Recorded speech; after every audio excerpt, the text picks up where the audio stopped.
ہے اپنا عقل مندانہ فیصلہ یہ ہے ام اتخذ مما یخلق بنات، یہ اللہ کے لیے بیٹیاں باندھتے ہیں کہ فرشتے اللہ کی بیٹیاں ہیں، وَأَصْفَاكُمْ لِلْبَنِينَ، اور اپنے لیے بیٹے پسند کرتے ہیں، اپنے لیے بیٹے محبوب، اپنے لیے بیٹے پسند اور اللہ کے لیے بیٹیاں۔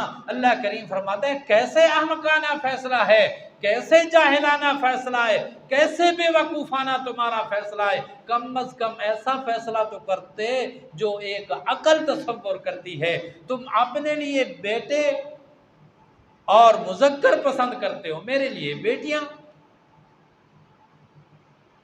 تمہارا حال یہ ہے کہ تمہارے گھر کے اندر اگر بیٹی پیدا ہو جائے، تمہیں خوشخبری دی جائے، وَإِذَا بُشِّرَ أَحَدُهُمْ بِمَا ضَرَبَ لِلرَّحْمَنِ، اللہ کریم فرماتے ہیں تمہارا حال یہ ہے کہ جب تمہیں خوشخبری دی جائے اس چیز کی جو تم رحمان کے لیے پسند کرتے ہو، اللہ کے لیے بیٹیاں پسند کرتے ہو، اور خود تمہیں خوشخبری دی جائے، مبارک دی جائے کہ جناب کے گھر میں بیٹی پیدا ہوئی ہے، مبارک ہو، تو تمہارا حال کیا ہوتا ہے؟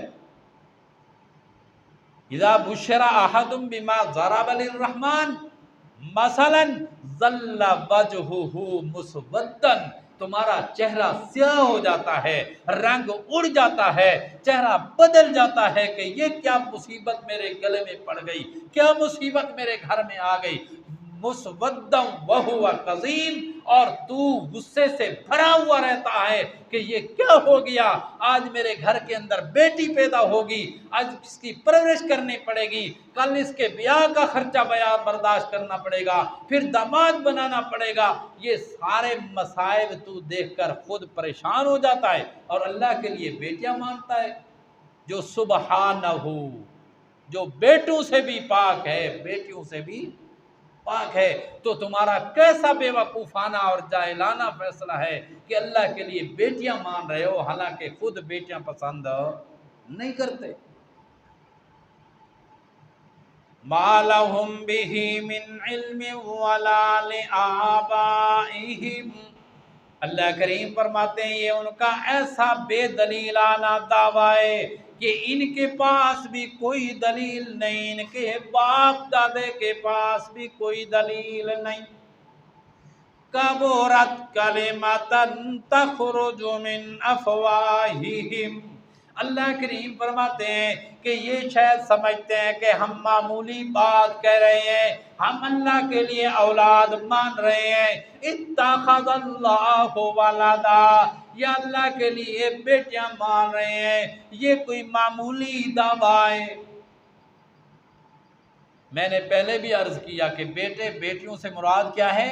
نائب اللہ کے بنا رہے ہیں، اللہ کے دوسرے نائب اور مقرب مان رہے ہیں، فرشتوں کی صورت میں، نبیوں کی صورت میں، اولیاء کی صورت میں، شہداء کی صورت میں، کہ یہ اللہ نے اپنا نائب بنا لیا، یہ اللہ نے اختیارات دے رکھے ہیں۔ اللہ کریم فرماتے ہیں بیٹوں کا دعویٰ ہو یا نیابت کا دعویٰ ہو، یہ اتنا بڑا دعویٰ ہے، اتنا بڑا جرم اور گناہ ہے۔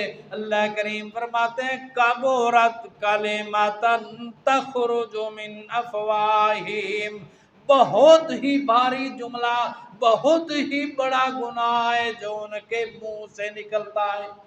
یہ تو منہ کی بات سمجھ رہے ہیں کہ اللہ کی اولاد ہے، اللہ کے بیٹے اور بیٹیاں ہیں، یہ کوئی معمولی جرم نہیں، معمولی گناہ نہیں۔ اللہ کریم فرماتے ہیں کبرت کلمۃ، بہت بھاری جملہ ہے، بہت عظیم گناہ ہے جو ان کے منہ سے نکل رہا ہے۔ ان یقولون الا کذبا، اللہ کریم فرماتے ہیں اور بات کیسی ہے جو نری جھوٹ ہی جھوٹ ہے، جس کے اندر کوئی حقانیت نہیں، کوئی صداقت نہیں، کوئی سچ نہیں، کوئی واقعیت کے موافقت نہیں، بلکہ واقع کے بھی خلاف ہے اور دعوے کے بھی خلاف ہے، نرا جھوٹ ہی جھوٹ ہے اور عظیم گناہ ہے۔ کتنا عظیم گناہ ہے اللہ کریم اس کی بھی وضاحت فرماتے ہیں۔ 16ویں سپارے کے اندر اللہ کریم نے فرمایا वक़ालु इत्तख़ज़र रहमान वलदा, ये दावा करते हैं मुशरिकीन यहूद व नसारा या नाम नेहाद मुसलमान कि इत्तख़ज़र रहमान वलदा, अल्लाह ने नायब बना रखे हैं। लक़द जीतुम शैअन इद्दा, लक़द जीतुम शैअन इद्दा, अल्लाह करीम फरमाते हैं कि तुम बड़ी गलती के अंदर आप फंसे हो, बड़ा गलत जुमला तुमने बोला है कि अल्लाह ने औलाद बना ली। काबुरत कलिमतन, बड़ा भारी जुमला, बड़ा कसूरवार जुमला, बड़ा अजीम गुनाह। अल्लाह कितना अजीम गुनाह है। अल्लाह करीम फरमाते हैं इतना अजीम जुर्म है, इतना बड़ा गुनाह है। तकादु समावातु यतफत्तरुन मिन्हु व तनशक्कुल अर्ज़ु व तखिर्रुल जिबालु हद्दा अन दअउ लिर्रहमानि वलदा। अल्लाह फरमाते हैं ये इतना अजीम गुनाह है, अल्लाह के नायब बनाना, अल्लाह के साथ शरीक और साझी बनाना, अल्लाह की औलाद मानना, इतना अजीम गुनाह है, इतना अजीम गुनाह है। करीब है कि आसमान फट जाए। तकादु समावातु यतफत्तरना मिन्हु, इस जुमले की वजह से, इस दावे की वजह से, इस गुनाह की वजह से आसमान टुकड़े टुकड़े हो जाए, आसमान फट जाए, तब भी आसमान में कोई कसूर नहीं। वतनशक्कुल अर्ज़ु, जमीन टुकड़े टुकड़े हो जाए। वतखिर्रुल जिबालु हद्दन, और पहाड़ रेजा रेजा होकर गिर पड़े, इतना अजीम गुनाह। आज हम तो समझते हैं कि ये जी महबूबियत की वजह से है, ये मोहब्बत में आकर बेचारे ये दावा कर रहे हैं, वगरना ये कोई बड़ी बात नहीं है। मेरे भाई और दोस्तों, ये इतना अजीम जुर्म है, इतना अजीम जुर्म है। अल्लाह के नायब बनाना, अल्लाह की औलाद साबित करना, अल्लाह के शरीक ठहराना, ये इतना अजीम जुर्म है, इतना अजीम जुर्म है कि अल्लाह करीम अपने हौसले की बिना पर इस आलम को कायम रखे हुए हैं। वगरना अगर इस अजीम जुर्म के हैसियत को देखा जाए तो ये कायनात अपने मकाम के ऊपर ठहर सकती, ये इस हकदार ही नहीं कि आसमान ठहरा रहे, जमीन ठहरी रहे, पहाड़ अपनी जगह ठहरे रहे। नहीं नहीं, अल्लाह करीम फरमाते हैं तकादु समावातु यतफत्तरन मिन्हु व तनशक्कुल अर्ज़ु व तखिर्रुल जिबालु हद्दा, यानी ये निज़ाम सारा इस लायक है इस गुनाह की वजह से कि दरम बरम कर दिया।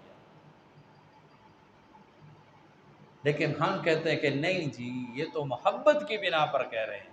मेरे भाई और दोस्तों, ये शिर्क हमेशा आया ही मोहब्बत की आड़ में है, दुश्मनी की बिना पर शिर्क नहीं आया।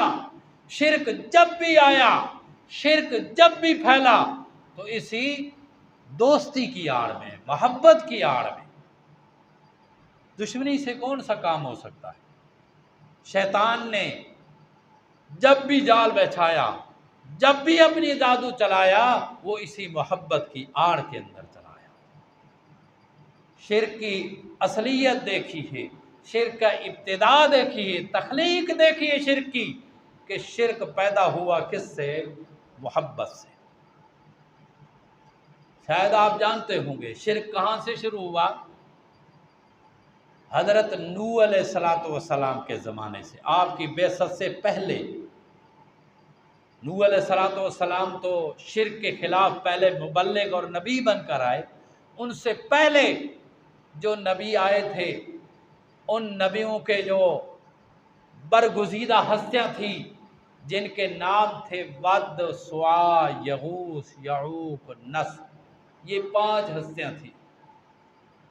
बड़े अल्लाह के नेक बंदे थे, अल्लाह वाले थे, लोगों को अल्लाह की तरफ दावत देते थे। अल्लाह का करना ऐसा हुआ कि ये 5 हस्तियां दुनिया से रुखसत हो गई। 5 अल्लाह के बंदे अल्लाह के प्यारे हो गए। क्यों? इसलिए कि इस जहान और कायनात के अंदर कोई हमेशा रहने के लिए नबी है, वली है, बरगुज़ीदा है और फरिश्ते हैं। किसी हस्ती ने, कायनात के किसी ज़र्रे ने बाकी हमेशा नहीं रहना। हमेशा रहने वाली ज़ात किसकी है? अल्लाह रब्बुल। कुल्लु शैइन हालिकुन इल्ला वजहू। वो चले गए, मौत का जाम पी गए। अब बाद वाले लोग जो थे वो उनकी याद में बड़े परेशान थे कि यार बड़े अच्छे लोग थे, नेक लोग थे, जब कोई दीनी मामले में दुश्वारी होती हम इनके पास आ जाते, मसला हल हो जाता। अब ये चले गए, अब हमारा क्या बनेगा? हम तो गुमराही का शिकार हो जाएंगे, हमें अच्छी बातें कौन बताएगा? तो शैतान ने देखा कि अब मौका है, क्यों ना हो इनको सबक पढ़ाऊं, पट्टी पढ़ाऊं कि मियाँ इनकी वजह से मौत का शिकार हो गए, वो बुजुर्ग तो चले गए, तुम परेशान ना हो। पहले उनकी ज़िंदगी में इनकी ज़ियारत करते थे, उनको देखकर अल्लाह की याद ताज़ा हो जाती थी। अब तुम ऐसा करो, वो चले गए, उनकी शक्लें और मूर्तियाँ बना लो, उनकी मूर्तियाँ बना लो। जब यहाँ आओगे इन शक्लों को देखोगे, बुजुर्गों की याद ताज़ा हो जाएगी। जब उन बुजुर्गों की याद ताज़ा हो जाएगी तो फिर तुम अल्लाह की इबादत शुरू कर देना। तो उनकी मूर्तियाँ और शक्लें बनवाई, किस बिना पर? कि वो बड़े अच्छे लोग थे, वो बड़े तुम्हारे पसंदीदा थे, बाकी अल्लाह वाले थे, उनको देखकर अल्लाह याद आता था। तो अब उनकी शक्लें बना लो, शक्लों को देखकर अल्लाह याद आ जाएगा, इबादत अल्लाह की शुरू कर देना। तो बाकी ये बड़ा अच्छा मशवरा है, बड़ी बेहतरीन सलाह है। तो उन्होंने वो शक्लें बनाई, उन शक्लों को उन अपने माबद खाने, इबादत खाने में रख दिया। फिर अपने अपने मौके के ऊपर आते कि जो ही उनको देखते थे असल बुजुर्गों की याद आ जाती थी, बुजुर्गों की याद से अल्लाह की याद आ जाती थी और इबादत अल्लाह की शुरू कर देते थे। ये नस्लें इस तरह इबादत करती रही कि इबादत अल्लाह की हो रही है, इनको देखकर अल्लाह को याद किया जा रहा है। जब उनके बाद वाली नस्लें आईं तो फिर उनके बगलों में दाखिल हुआ, उनके दिमागों में ये बात बैठाई कि यार तुम क्या कर रहे हो, क्या करते हो अल्लाह की इबादत को? तुम्हारे बाप दाते इन बुजुर्गों की इबादत करते थे, तुम भी इनकी इबादत करो। इसी मोहब्बत की बिना पर शिरक फैला। शिरक की तख्लीक भी मोहब्बत है। इसलिए आज भी जो आदमी कहता है कि जी हमको अल्लाह के महबूब बना रहे हैं, हमको बुतों की पूजा तो नहीं करते, हम तो औलिया अल्लाह की, शुहदा की, बुजुर्गों की, अल्लाह के पसंदीदा लोगों की इबादत करते हैं। तो मेरे भाई और दोस्तों, जिस तरह बुतों की इबादत शिरक है, इसी तरह बर अल्लाह के सिवा अल्लाह के महबूब हस्तियों की इबादत भी गुनाह और शिरक है। इबादत एक किसका हक है? अल्लाह रब्बुल जलाल का हक है। अल्लाह तबारक व तआला हमें सही इत्क़ाद कुरान और सुन्नत के मुताबिक रखने की तौफ़ीक़ अता फ़रमाए। वमा अलैना इल्लल बलागुल मुबीन।